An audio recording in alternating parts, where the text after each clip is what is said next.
everyone, I'm Courtney and welcome back to You're Not Broken, You're Growing. I'm really glad you're here today. In episode 1, we talked about the idea that you're not broken, that the things you've been calling flaws or failures might actually be signs of growth, adaptation, and survival. Today's episode is probably one of the most important ones in the whole season because we're talking about something people misunderstand all the time: your brain. Today, we're going deeper by talking specifically about the parts of your brain that react, protect, panic, shut down, or go into overdrive. A lot of people think their brain is working against them. I overthink everything. I freeze when I need to speak up. I get overwhelmed so easily. I can't calm down.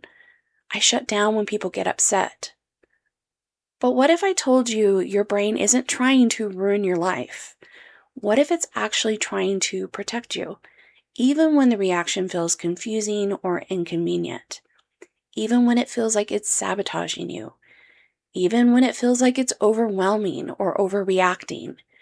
Even when it feels like it's making everything harder? Your brain is doing what it learned to do, often a long time ago. So let's slow down today and explore that together. Before we dive in, let's take a moment to settle, a moment to arrive. You don't have to sit in a certain way, just be however you are. If it feels okay, soften your shoulders, unclench your jaw, let your hands rest where they feel most comfortable. Take a slow breath in and a slow breath out. Notice one thing around you that feels steady: a color, a texture, a sound, a smell. Let that be your anchor for the next few minutes. And take one more slow breath in and out. You don't have to be perfect here. You don't have to be calm. You just have to be present enough. You're here. Let's keep going.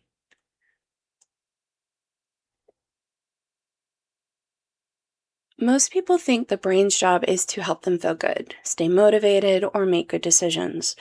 But the brain's actual job, its number one priority, is survival. Not happiness, not productivity, not confidence, not emotional regulation. Survival. That means your brain pays more attention to danger than to comfort. It reacts faster to fear than to joy. It remembers painful things more clearly than peaceful things. Your brain is constantly scanning for danger, even when you're not aware of it. It looks for patterns, threats, tonal shifts, facial expressions, changes in energy, anything that might signal risk. And here's the important part. Your brain reacts to perceived danger the same way it reacts to real danger. If something feels unsafe, even if it isn't, your brain responds as if it is. Not because you're broken, but because your brain is wired for survival. This is why you might jump when someone raises their voice, freeze if you're feeling overwhelmed, shut down during conflict, get anxious before something important, replay conversations in your head, which is something I am really good at, and avoid things that feel unpredictable. These reactions aren't signs of weakness. They're signs that your brain is scanning for safety. Let's talk now about survival responses.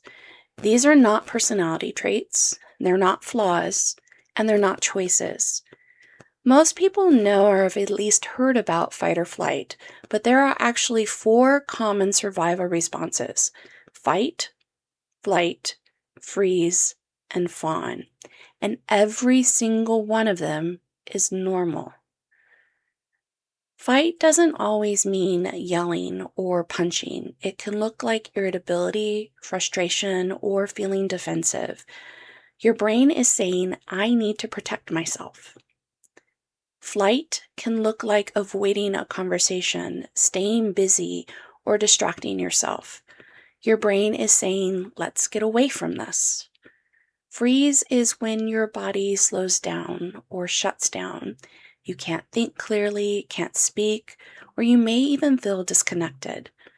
Your brain is saying in these moments, this is too much, let's pause. Fawn is when you try to keep the peace, please others, or make yourself small. Your brain is saying, if I stay agreeable, I'll stay safe. None of these responses mean you're being dramatic, lazy, weak, or broken. They mean your brain learned what it needed to do to get through things. Your brain is shaped by what you've lived through. Your family, your culture, your environment, your relationships, your stress, your joys, your losses. It learns patterns. And more recently, it has shown that your brain is also responding to generational trauma. It is learning what your mother went through while she was pregnant with you. If you grew up around unpredictability, your brain learned to stay alert. If you grew up around conflict, your brain learned to scan for tonal changes. If you grew up around pressure, your brain learned to overthink. If you grew up around emotional silence, your brain learned to shut down. If you lived through trauma, even a single moment, your brain learned to protect you quickly and intensely. Your brain is not malfunctioning, it's remembering. Your reactions aren't random, they're learned. And anything learned can be unlearned or reshaped, slowly, gently, and at your pace. Now, I want to talk about something really important, something that often gets misunderstood. And I want to say this clearly, gently, and with so much compassion. You can grow up in a good home with loving parents and still have trauma-shaped brain patterns. Trauma is not only abuse, neglect, violence, chaos, or instability. Trauma can also be medically related. It can be through experiencing bullying. It can be when you live under chronic stress, and the stress can be real or even perceived. Trauma can be a scary event, a sudden loss, a parent's illness, a car accident, a natural disaster, being highly sensitive in a loud or unpredictable world, being different in an environment that maybe didn't understand you, or having emotional needs that were unintentionally missed, and having moments that overwhelmed your nervous system, even if no one meant any harm. Trauma is not about how bad something was. Trauma is about how overwhelmed your nervous system felt. It's not what happened to you, it's how your body responded to it. And here's the key. The brain learns from overwhelm. The brain learns from fear. The brain learns from moments that felt too big, too fast, or too much. Even in a loving home, even with supported parents, even if you had a good childhood, your brain might have learned, I need to stay alert. I need to be perfect. I need to keep the peace. I need to shut down to stay safe. I need to take care of everyone. I need to hide my feelings. I need to be strong. These patterns don't mean that your family or your community failed you. They mean your nervous system was doing the best to make sense of the world. Trauma, again, is not always about what happened. Sometimes it's about what didn't happen. The comfort you needed, the repair you needed, the safety you needed in a moment where you were overwhelmed. Your brain remembers those moments. Your brain adapts to those moments. Your brain learns from those moments.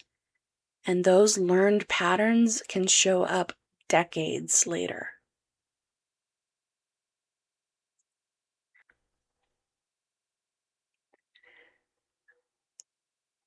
Let's shift now into some practical tools that you can start doing today to help out your nervous system, to help out your brain. Now, again, these things that we've already talked about are normal and natural responses of the brain. It's your brain trying to protect you, your brain trying to help you stay alive. But that doesn't mean that we can't do things to help subtle shifts within our brain, to help our brain recognize that, hey, I'm actually not in danger right now. You can chill. Okay? So let's start off with trying a simple nervous system check-in. If it feels okay, place a hand on your chest or on your stomach. And just allow yourself to feel connected with your body for a moment. If it helps, take a breath and notice the rise and the fall of your chest or the expansion and deflation of your belly.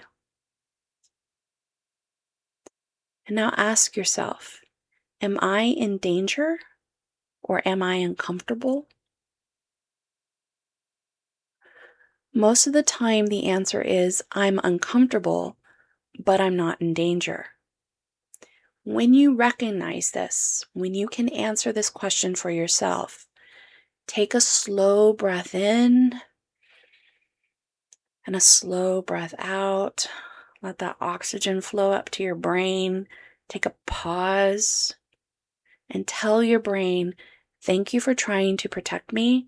I'm safe enough right now. If you need to, roll your eyes so that pretend that you're looking up at your brain right now as you say that. Thank you for trying to protect me. I'm safe enough right now. Or whatever variation of that statement you'd like to make. This helps separate survival mode from everyday stress. The next tool that we look at is the 5% slowdown. So this is the understanding similar to what we already talked about in episode 1. You don't have to calm down completely. You don't have to fix everything right away. Just slow your breathing, your pace, or your thoughts by 5%. These small little shifts matter.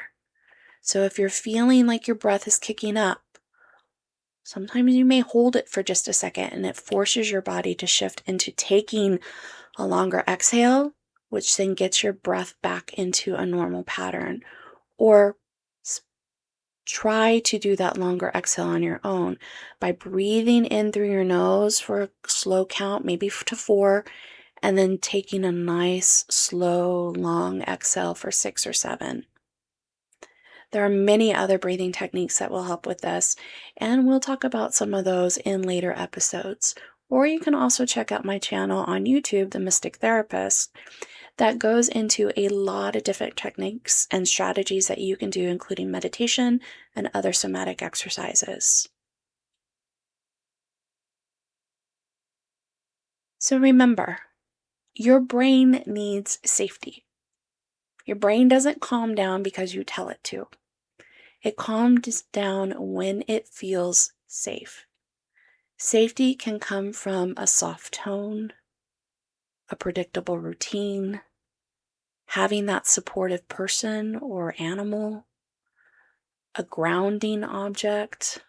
We talk about kids and their warm fuzzies and liking to carry around their security blankets. As adults, we need something similar. It could be a deep breath.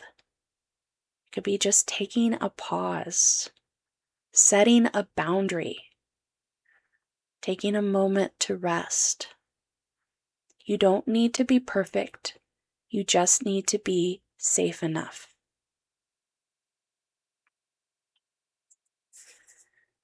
All right, before we move to closing today, if you're able, take a moment to reflect. Just kind of think to yourself right now, which survival response do I use most often?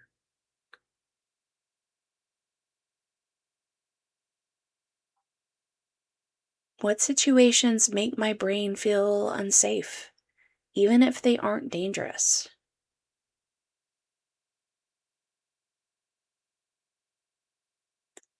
What helps my brain feel calmer or safer?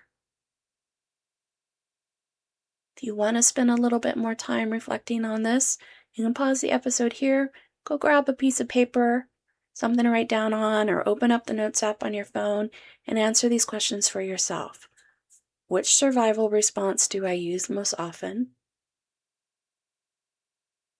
What situations make my brain feel unsafe, even if they aren't dangerous? I'll give you an example of that. I am horribly afraid of snakes. I even see a picture of snakes. My brain goes into survival mode and everything happens. My breathing kicks up. I notice changes in my body temperature. I'm getting ready to go into flight mode just over a picture. And the last question to think about for yourself, what helps my brain feel calmer or safer? And remember, there's no judgment here, only understanding.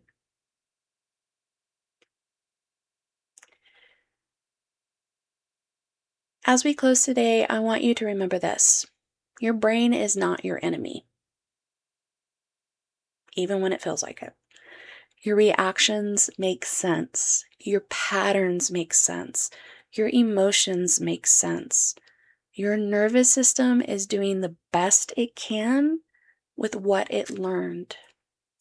Your brain is a storyteller, a protector, and a pattern maker.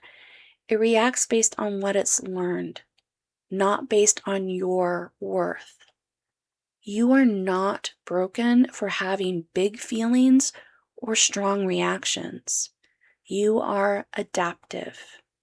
You are resilient. You are human.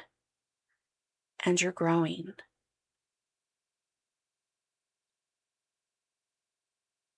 Thank you for being here. Thank you for listening. And thank you for learning about yourself with so much courage and curiosity. I'll see you in episode 3.